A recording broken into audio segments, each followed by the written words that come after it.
Good morning and welcome to Urban Update. I am Alberto Vasallo. Happy 4th of July weekend. Now on the show today, the growing Brazilian community of Greater Boston.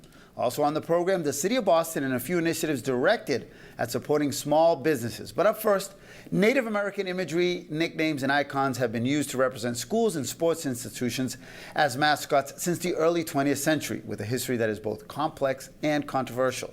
Now, many school mascots were originally created to honor Native Americans, and here in Massachusetts, there are approximately 40 schools that use Native American imagery and themes for their mascots and logos. But some activists and civil rights advocates say that these Indian-based symbols and team names are not accurate representation of Native Americans, many times classifying them as offensive and harmful that perpetuate racial stereotypes. Now, there is a new Massachusetts bill that has been put in front of the Senate that, if passed, would prohibit the use of any Native American mascot by a Massachusetts public school. Here to talk more about this new bill and both points of views is Jason Packineau. He is an enrolled citizen of the 3 affiliated tribes of North Dakota and community coordinator at the Harvard University Native American Program.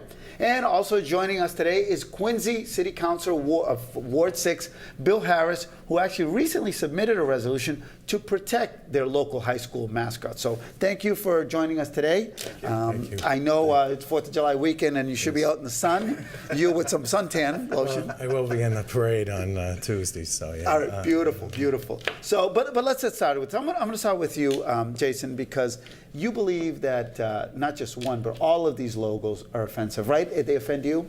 Yeah, I think so, because more often than not, these mascots are not really.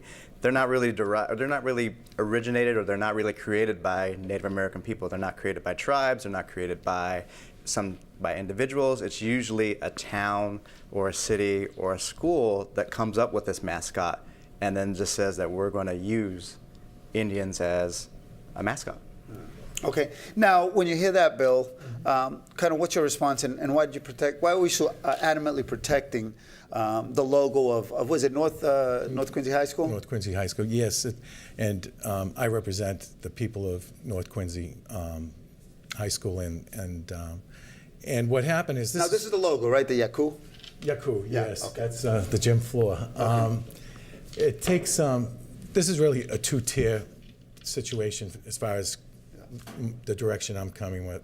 First of all, Yaku has been a tremendous source of pride and for the community spirit in North Quincy. He was created in 1957. It was modeled.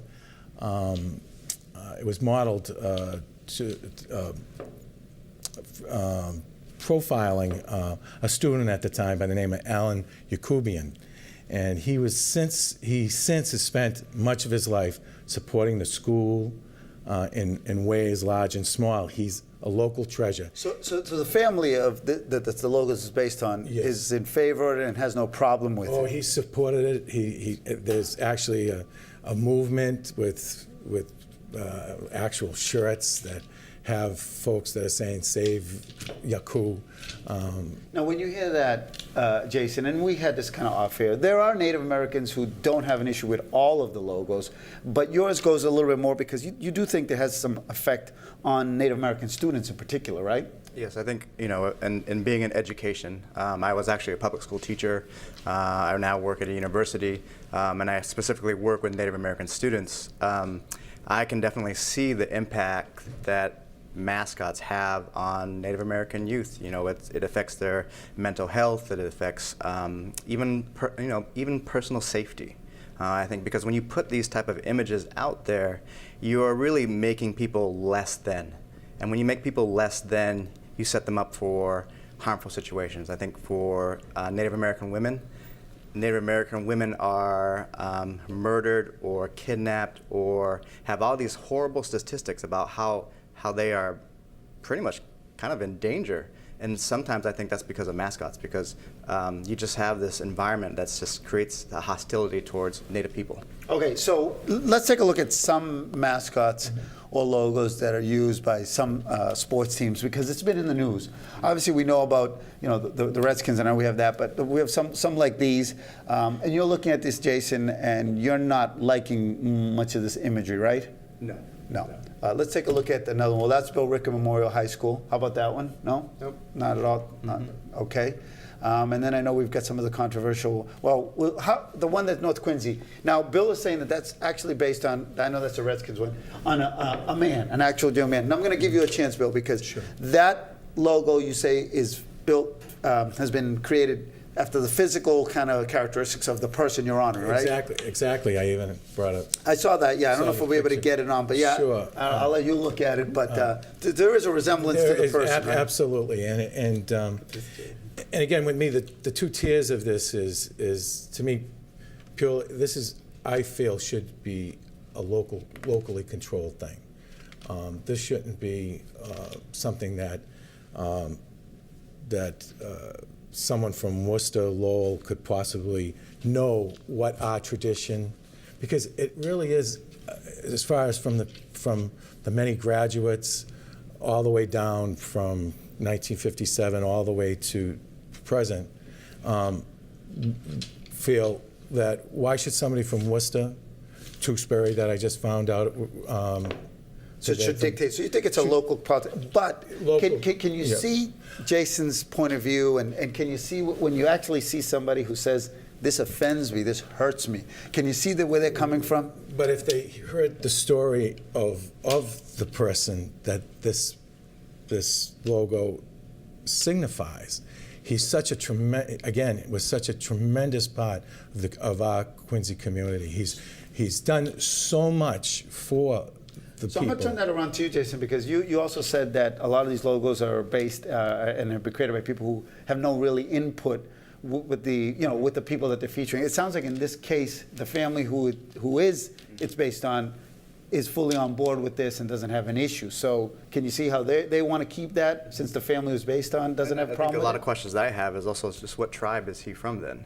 No, he's actually not even. He's not even Native American. So you see how it becomes a big problem when you have these sort of creation stories, or where people are just creating things and not necessarily based in any type of fact. So we have a Native American mascot based on somebody who's not Native American. And for me, I think for me and a lot of other people that we find a lot of problems with that. If there was a high school that wanted to be called the Cubans, and they decided that they wanted to create a mascot based on a person who wasn't Cuban but who was important to that community, I'd have to turn the question to you and see how would you feel about that, and if they started to do sort of derogatory or stereotypical things like throw out cigars in the middle of basketball games, or do any other things that some people might call offensive. I think that's sort of where I think a lot of people have problems with the North Quincy mascot. Okay. Now you see where he's coming from too, right? I do, but throughout the years we've had members, because this has come up many times. This isn't the first time it's shown its face. We've had many Native American tribes speak in favor of the mascot in past years when this has come up. Again, largely because, I'm going to continue to say, because it's a symbol of pride, strength, and community spirit. And really, at first, it wasn't a character. It's not a character. All right, Bill, so I'm going to throw another case. But is it all worth it? Don't we have bigger fish to fry in terms of society? Is if it's offending a significant population, is it just worth the fight? Wouldn't it be better to just try to? Well, I go back to the city of Quincy. The city of Quincy is one of the most historical cities in the country. We have two presidents and their wives buried right across the street from City Hall. The part of Quincy that I'm from, Squantum, was based upon, in honor of the name of Native American. It truly, Squantum School, we have Squaw Rock, where we're putting $97,000 from money from hotel tax money that we've brought in to help preserve areas where Native Americans made famous in Massachusetts. Do you think, Jason, that the more people talk about this, and the more you have a platform to express your point of view, people start changing? Have you seen people change? I mean, maybe we get one day for Bill to change his mind in this one. But do you see that happening? No, absolutely. I think it's just it is sort of about getting our voice out there. It's about being able to be heard.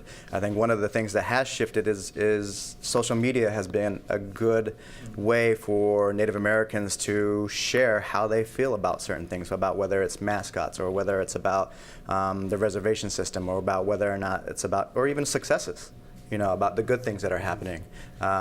So, for me, I just totally, just fundamentally think that people should not make other people mascots, and that's where I fall in line with this. You said your kids are kind of a little bit different on this issue too, right? Yeah, the next generation is changing. Yes, there's no doubt about it. The discussion was, that Dad should think this a little deeper. And you're laughing, but he's being honest. And I admire him for saying that, right? But it change. Change can be hard, and there are a lot of issues going on here. But I went to a university. I went to Stanford University, and they used to be the Stanford Indians. They're no longer now we're Stanford Cardinal. Dartmouth College used to be the Dartmouth Indians. Now it's Big Green. So change can happen, and we can keep going on with our lives. I know that you're representing your constituents. I know that you're representing many folks, and it's different opinions. So I want to thank you guys for coming on this morning. Good job. Thank you guys. All right, good. I like that. I'm a peacemaker. All right. In just a few moments, because we're going to talk a little bit about what the City of Boston is doing to support small businesses. All the details right here on Urban Update.